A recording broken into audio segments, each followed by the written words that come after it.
nouvelle vidéo, nouveau sujet. Aujourd'hui, on va parler fruits et santé mentale dans un quotidien d'entrepreneur. Bon, l'analogie est un peu what the fuck, je te l'accorde, mais je pense qu'on connaît tous cette sensation d'avoir un abricot sec à la place du cerveau et même du corps après une grosse journée de travail. Et si cette métaphore te parle pas trop, c'est juste typiquement quand t'as tout donné et que t'as le sentiment de plus réussir à te concentrer sur quoi que ce soit. Alors imagine ressentir ça chaque jour de ta semaine pendant plusieurs mois ou années, ça pique. C'est un peu ce par quoi on est déjà passé, Julia et moi, dans nos parcours d'entrepreneurs. Et c'est peut-être ce par quoi tu passes aussi régulièrement dans ta vie pro. Malheureusement, il est fréquent de voir des personnes se plonger totalement dans leur business, ce qui en soi est une bonne chose, mais là plutôt en mode excessif, jusqu'à l'épuisement total, voire le dégoût. Alors si tu traverses des périodes de rush insensé, des baisses d'énergie dès le matin ou un besoin imminent de te couper du monde à 100% pour retrouver la paix, cette vidéo est pour toi. Je vais revenir sur 5 principes indispensables à garder en tête pour pas griller ton cerveau. Objectif, que tu finisses pas par vriller, comprendre, devenir fou, en vidant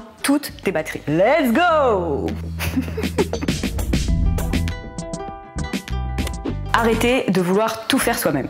Pendant longtemps, on n'a pas voulu déléguer. Je parle y compris au nom de Julia, qui a débuté l'aventure Hide and Seek en solo avant que je la rejoigne il y a quelques années. D'une part, c'était par peur de confier du travail à quelqu'un qui le ferait peut-être mal à nos yeux. Faire confiance et confier son bébé, c'est jamais évident. Et d'autre part, parce qu'on aimait beaucoup trop notre taf et qu'on voulait tout faire nous-mêmes, tout simplement. On menait donc de front notre business en social media management et rédaction web, et tout ce que ça impliquait, réseautage, prospection, communication, gestion, et nos formations qui représentaient un autre business à part entière. Donc création de produits digitaux, marketing, communication, rédaction, gestion de la communauté et des réseaux sociaux, et j'en passe évidemment. On n'a jamais eu de mal à demander de l'aide quand on en avait besoin, mais étant bosseuses et plutôt déterres toutes les deux, on n'avait jamais officiellement demandé de l'aide sur le long terme, auprès de quelqu'un pour sous-traiter une partie de notre travail et de nos tâches par exemple. Si on avait demandé de l'aide plus tôt, quand on était encore freelance, on aurait évité beaucoup de périodes de rush total et aussi pas mal d'angoisse face à notre charge de travail. Aujourd'hui, les choses ont bien changé. On a passé un gros cap en embauchant Lise, notre office manager,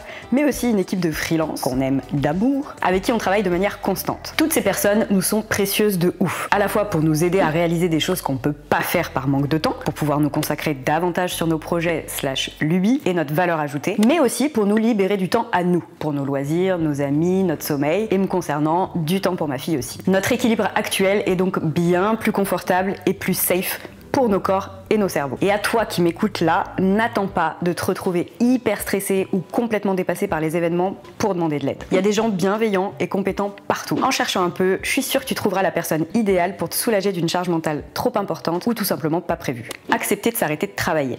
On partage souvent le fonctionnement de notre organisation au quotidien avec Julia. Si tout paraît bien orchestré aujourd'hui grâce à nos méthodes et de bons outils, ça n'a pas toujours été le cas. Et ça ne nous empêche pas d'ailleurs d'avoir encore des coups de stress parfois. Pendant longtemps, des années même, Julia et moi, on a accumulé les semaines de travail juste insensées et interminables. De mon côté, j'avais pas de réelle organisation, j'avais donc tendance à vouloir en faire beaucoup trop, tout le temps. Julia, elle continuait régulièrement de travailler une fois que sa to-do list du jour était terminée pour donner vie à une nouvelle idée, se former, faire de la veille pour son business, etc. Et bim, encore une connerie. Par défaut, on a longtemps estimé qu'à partir du moment où on aime son travail, on peut travailler tous les jours de 8h à 22h. Honnêtement, plus jamais. Déjà, c'est juste pas possible d'un point de vue logistique, surtout quand on est entrepreneur et maman, mais aussi parce que tout simplement, on ne peut pas travailler autant et tous les jours sur le long terme. C'est juste épuisant, même quand on surkiffe son job en fait. Alors pourquoi nous aura-t-il fallu des années de freelancing et 3 de plus en SAS pour comprendre qu'on s'épuisait sans même s'en rendre compte? Parce que la majorité du temps, on n'a pas le sentiment de travailler. Pour adopter le référentiel de Julia, je dirais même que travailler est un jeu. Sauf que même un jeu peut devenir addictif et finir par vider notre cerveau de toute son énergie. Leçon apprise,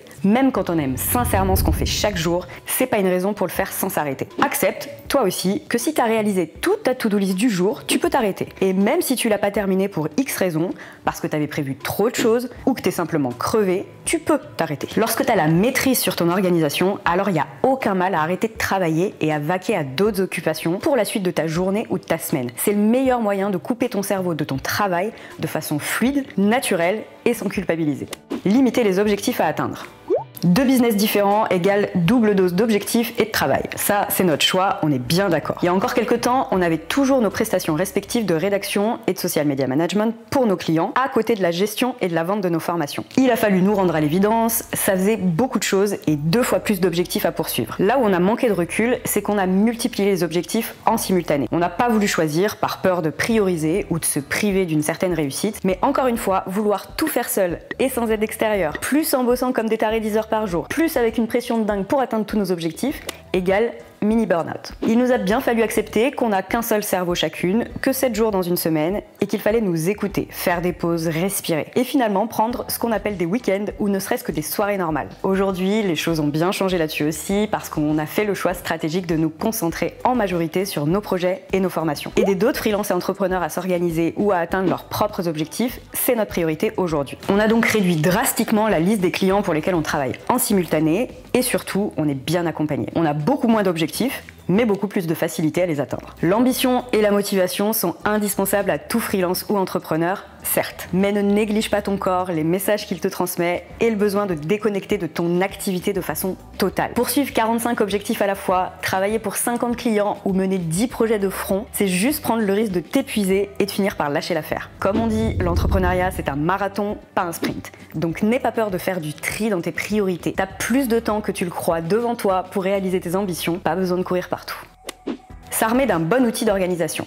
Comme je te l'ai confié au début de cette vidéo, j'ai passé de nombreuses années en tant que freelance sans réelle organisation. Pour être plus précise, de 2010 à 2017, je me suis plus préoccupée de la production de contenu pour mes clients, en tant que rédactrice web, que de la gestion et de l'optimisation de mon travail. En soi, j'ai toujours mis un point d'honneur à honorer tous mes engagements envers les personnes qui me faisaient confiance, mais c'était clairement au détriment de mon équilibre et de ma santé mentale. Ma rigueur professionnelle se heurtait très clairement à mon manque d'organisation. Je subissais totalement mon planning, donc mes journées étaient surchargées et en totale saturation. Rien n'était rangé, organisé, ni même planifié. Je prenais juste ma to-do dans l'ordre, donc tout était au même niveau d'urgence. Bref, si tu partages cette non-organisation de ton côté, je pense que tu vois où je veux en venir. Le freestyle total, c'est une fausse impression de liberté finalement. Comme tu le sais, ensuite j'ai rencontré Julia et j'ai appris son sens de l'organisation à partir de 2018. Je te passe les changements radicaux et les expérimentations pour en arriver à ma méthode actuelle, celle qui me permet d'être aujourd'hui beaucoup plus sereine dans mon quotidien. En gros, tout a commencé par un basculement sur Trello, une grande nouveauté pour moi qui n'avait juste aucun outil d'organisation. Puis avec la SAS et nos projets, on a fini par tout basculer sur Notion et il est aujourd'hui juste l'extension indispensable de nos cerveaux. Quelle que soit l'étape où tu en es dans le développement de ton business, ne sous-estime jamais la puissance des outils pour t'accompagner.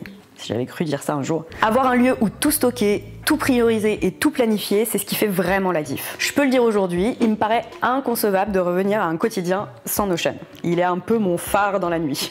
En bref, il me donne une vision claire de mes projets, une gestion précise et cohérente de mes tâches et un gain de temps de l'espace. Ne pas avoir les yeux plus gros que le ventre. En matière d'entrepreneuriat, la notion la plus importante de toutes est sans doute le fait de savoir choisir. Choisir sa stratégie, ses objectifs, ses projets, ses missions et ses tâches au quotidien. Ajoutons par-dessus toutes les injonctions faites aux entrepreneurs sur le web et les réseaux sociaux à base de tu dois faire ça et aussi ça pour te développer et réussir. Bla bla bla bla bla. Tout ça te donne sans doute le sentiment de constamment manquer de temps ou d'avoir une to-do list qui ne diminue jamais. Julia et moi, on n'a jamais vraiment répondu aux sirènes des tendances. Tout ce qu'on fait a du sens pour nous et est cohérent par rapport à notre vision. Mais, on va pas se mentir, dans nos vies antérieures de freelance solo, on a aussi été des drogués du travail avec toujours plus de missions et de clients. J'en profite pour faire un petit disclaimer ici.